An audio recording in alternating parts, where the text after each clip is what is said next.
अस्सलाम वालेकुम, मेरा नाम उसामा अशरफ है। अच्छा, हम मार्केट को एसएमसी के मुताबिक देखते हैं कि जी पिछले वीक मार्केट ने कहाँ से कहाँ तक मूव किया और नेक्स्ट जो है उस स्ट्रक्चर के मुताबिक कहाँ तक मार्केट मूव कर सकती है। डॉलर का इंडेक्स है, तो इसके अंदर हम 4 घंटे के टाइम फ्रेम पे हम इसको देख रहे थे कि ये बिल्कुल प्योरली अपने अप ट्रेंड के अंदर है और इसके अंदर कोई बेरिश साइन नहीं है। अलबत्ता ये है कि ये टॉप पे ज़रूर है और ये यहाँ से रिजेक्ट हो सकती है, लेकिन इसका मतलब ये नहीं है कि हम इसको शॉर्ट के लिए देखेंगे।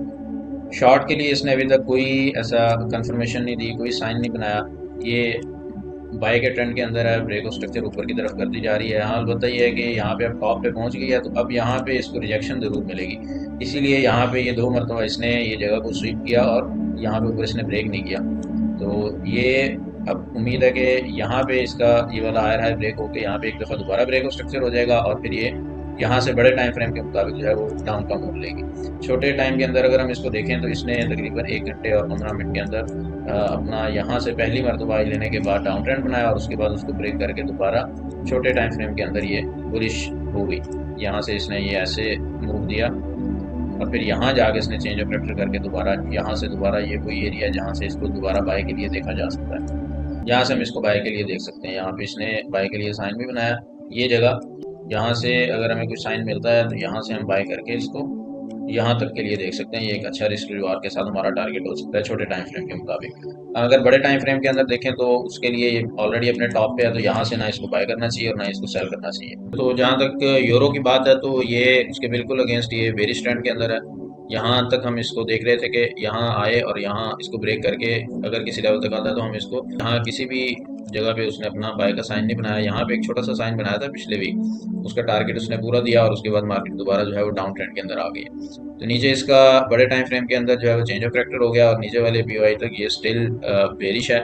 इसको हम यहाँ से डाउन ट्रेंड के लिए देखेंगे। यहाँ पे अगर कोई भी साइन हमें मिलता है तो हम यहाँ से इसको दोबारा सेल करेंगे। छोटे टाइम फ्रेम के अंदर अगर हम इसको देखें तो इसने ऊपर जाके दोबारा चेंज ऑफ कैरेक्टर किया और जिससे दोबारा इसने यही कंफर्म किया कि ये मार्केट जो है वो सेल के लिए जाएगी। यहाँ पे इसने छोटे टाइम फ्रेम के अंदर अपना यहाँ पे कंफर्म किया कि दोबारा इस किसी एरिया से ये सेल हो जाएगी। तो एग्जैक्टली यहाँ पे आके इसने दोबारा सेल का साइन दिया। जैसे हम उसके अंदर डॉलर के अंदर देख रहे हैं तो यूरो के लिए इस टाइम हम यहाँ से इसको सेल के लिए देख सकते हैं। छोटे टाइम फ्रेम में जो भी हमें यहाँ पे कंफर्मेशन मिलेगी उसको देखते हुए हम इसको यहाँ से सेल करेंगे।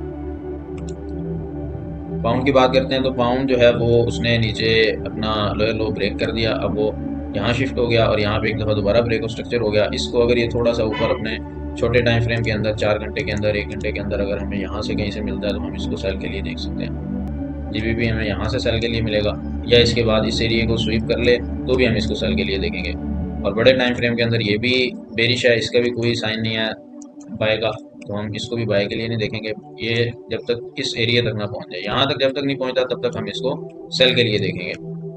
ऑस्ट्रेलियन डॉलर की बात करते हैं तो इसकी हमने बात की थी कि ये यहाँ से उठ के वो नीचे से जाके दोबारा यहाँ से उठ के यहाँ से वापस आया अपने इस एरिया से। यहाँ से एग्जैक्टली उसने रिजेक्शन ली और दोबारा जो है वो नीचे आ गया। अब जैसे मार्केट ओपन होगी ये फिर ऐसे ही करेगा कि दोबारा अपने इस वाले एरिया तक आ जाएगा और यहाँ से कहीं से इसको थोड़ा सा रिलीफ मिलेगा तो ये ऊपर हम इसको बाय के लिए देख सकते हैं। बाय के लिए नहीं देखना, लेकिन ये है कि मार्केट यहाँ से दोबारा उठेगी हम इसको सेल के लिए देखेंगे, क्योंकि मार्केट का ट्रेंड जो है वो बियर है, तो हम इसको सेल के लिए देखेंगे। अच्छा, गोल्ड जो है उसने एग्जैक्ट हमारे प्लान को फॉलो किया। हमने यहाँ पे डिस्कस किया था कि बड़े टाइम फ्रेम के अंदर अगर ये अपना प्रीवियस हाई जो है उसको ले के ऊपर क्लोजिंग दे तो उसके बाद हम इसको बाय के लिए देख सकते हैं। पिछले वीक इसने ये किया कि इसने क्लोजिंग ऊपर दी और छोटे टाइम फ्रेम के अंदर इसने अपना साइन बनाया बाय के लिए। तो हमने इसको यहाँ से कहीं से बाय देखा इस एरिया से, फिर यहाँ से देखा इसको। अब जो है ये इस टाइम हम इसको दोबारा इसी जगह से इसने असल में अपना एक्सटर्नल हाई जो है वो ले लिया, चेंज ऑफ कैरेक्टर कर दिया इसने 1 घंटा के अंदर, 4 घंटे के अंदर। तो अब हम इसको यहाँ से कहीं से दोबारा इस एरिया से कहीं से जहाँ से हमें मिलेगा बड़े टाइम फ्रेम के अंदर हम इसको यहाँ से कहीं से बाय देख सकते हैं। यहाँ पे जब आएगा यहाँ पे आके हम इसको देख सकते हैं कि यहाँ से ये दोबारा बाय मार्केट दिखा जाएगी। लेकिन ये पॉसिबल एक सिनेरियो इसका ये भी है कि यहाँ से कहीं से उठ जाए और क्योंकि छोटे टाइम फ्रेम के अंदर, बिल्कुल छोटे टाइम फ्रेम के अंदर इसने अपना बाय का साइन बनाया, वो ये है। इसको देखेंगे कि अगर ये यहाँ से कहीं से बाय होता है तो यहाँ से भी बाय करेंगे, लेकिन छोटे से छोटी सी रेशो के साथ यहाँ से बाय करेंगे, यहाँ से एग्रेसिव बाय नहीं कर सकते। और ये उसकी रीज़न ये है कि अगर हम इसकी रेंज लगाएं, अप्लाई करें, तो ये इसको कम अज़ कम हम यहाँ देखेंगे, यहाँ से कहीं से हम यहाँ से या इससे नीचे से बाय करेंगे। इस रेड एरिया के अंदर अग्रेसिव बाय नहीं कर सकते, थोड़ी सी छोटे से रिस्क के साथ यहाँ से बाय कर सकते हैं। और उसका टारगेट भी जो है वो, अगर हम यहाँ से हमें बाय का साइन मिलता है तो यहाँ से बाय करके हम यहाँ तक हमें टारगेट मिल सकता है, और फिर बड़ा टारगेट जो है वो फाइनली इसका यहाँ पे ही होगा। ये गोल्ड का प्लान है।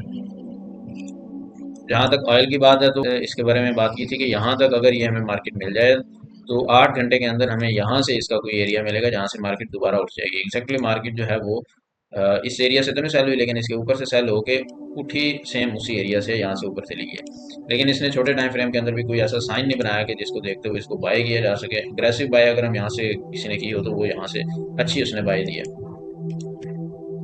और वो अपने बड़े टाइम फ्रेम के दोबारा पीओआई तक पहुंच गई है। यहाँ से अगर सेल मिलती है तो सेल नहीं देखेंगे, अगेन यहाँ से दोबारा बाय देखेंगे, क्योंकि इसके बारे में बात की थी कि इसके फंडामेंटली बहुत सारे मामला डिस्टर्ब हैं, तो इसको सेल के लिए नहीं देखना, इसको बाय के लिए देखना है।